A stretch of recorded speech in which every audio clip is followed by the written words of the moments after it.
Lesson 4.6, the fundamental theorem of algebra. Our essential question.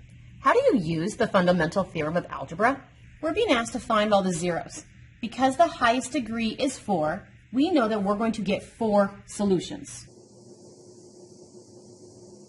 So the first thing we're supposed to do is we're supposed to factor to see if we can find the solutions. I see that I have 1, 2, 3, 4, 5. I have 5 terms. I don't know how to factor a 5-termer.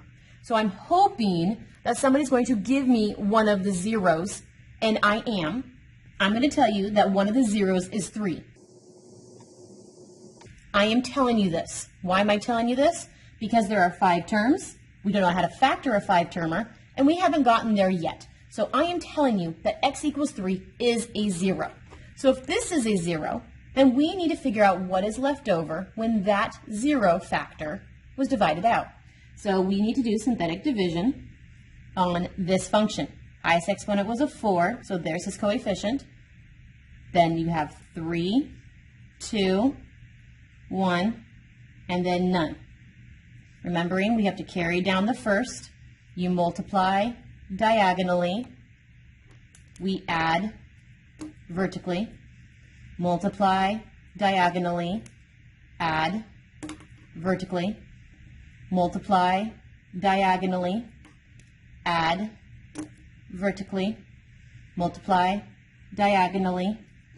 Add vertically. Our remainder is a 0, which proves that yes, I in fact gave you a correct 0. X equals 3 is a solution. If x equals 3 is a solution, then that meant x minus 3 was a factor that was divided out. If that is the factor that was divided out, what was left over? And that is what the solution is to the synthetic division problem. If the highest exponent originally used was a 4, then our answers start with 1 less, which is a 3. Exponents go down from there. So x to the third, squared, 1, constant with none. So my factor is 1x to the third plus 6x plus 20. So I now have x minus 3 is factor number 1. X to the third plus 6x plus 20 is factor number 2. So now I need to look at the rest of this factor and factor it. Although it is a 3-termer, the highest exponent is a 3, and I don't know how to factor 3 terms when the highest exponent's a 3. So I'm hoping that somebody now gives me another 0, and I am going to because we don't know how to factor this. I am telling you that x equals negative 2 is a 0. And if x equals negative 2 is a 0, that means we can use synthetic division to figure out what was left when we factored it out. So highest exponent was a 3, so there's my 1 for the 3. I don't have an exponent 2, so here's my 0. Exponent 1, exponent none.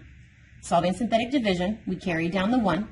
We multiply diagonally. You add vertically. We multiply diagonally. You add vertically. We multiply diagonally. You add vertically. My remainder is a 0, which proves I did give you x equals negative 2 as a correct 0. So what is left over when it was divided out? If the highest exponent we used in this problem was a 3, that means the solution starts with 1 less, which is a 2, and the exponents go down from there. So x squared, x to the first, no exponent, so it's a constant. So I already had a factored out of x minus 3. We tried to factor this. We didn't know how. So you were given a 0, so my factor is x plus 2.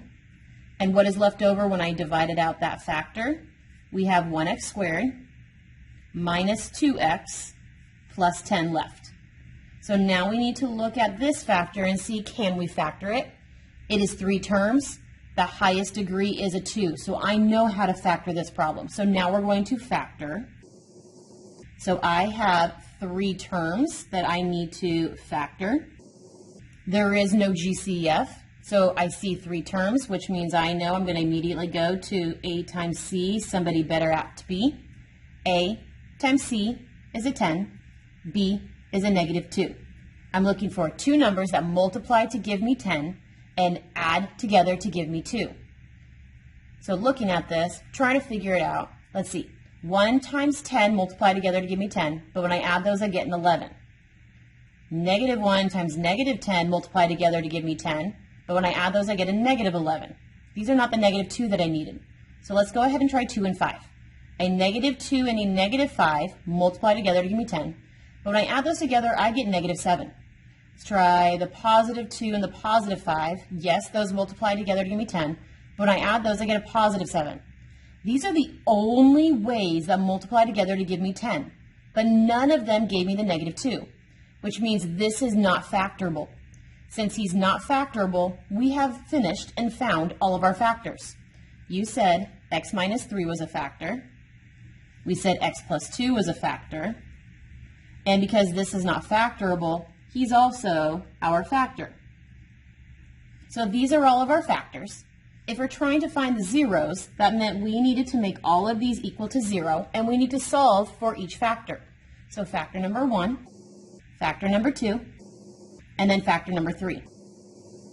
So solving for x, I'm going to add 3 to each side. So x equals 3, solution number 1. Minus 2 from each side, x equals negative 2 is solution number 2. I have a trinomial that I'm trying to solve for 0. It's not factorable. Since it's not factorable, I'm going to straight up do the quadratic formula. So I need to identify my a, my b, and my c. My a is 1, my b is a negative 2, my c is a 10.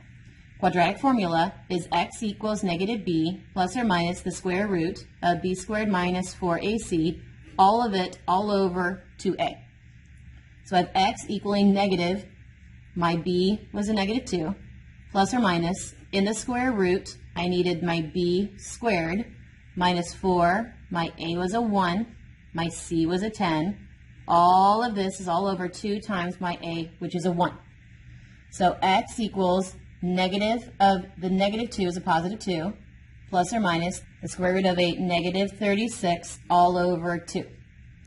So I have x equaling 2 plus or minus the square root of a negative 36 is a 6i all over 2. I see that all 3 of these numbers can be divided by the number 2. So I'm going to divide all 3 of these numbers by the number 2. If I divide all 3 of them by 2, 2 divided by 2 is 1. I have plus or minus. 6 divided by 2 was 3. 2 divided by 2 is 1. And since it's on the denominator, anything divided by 1 is that thing. So I have 1 plus or minus 3i as my answer. So I was supposed to find 4 solutions. Did I find 4? 1, 2. If I added the 3i, he's solution 3. If I subtracted the 3i, he is solution 4. So I did find all 4 solutions. There is one problem left on the page. Please do this one problem for independent practice.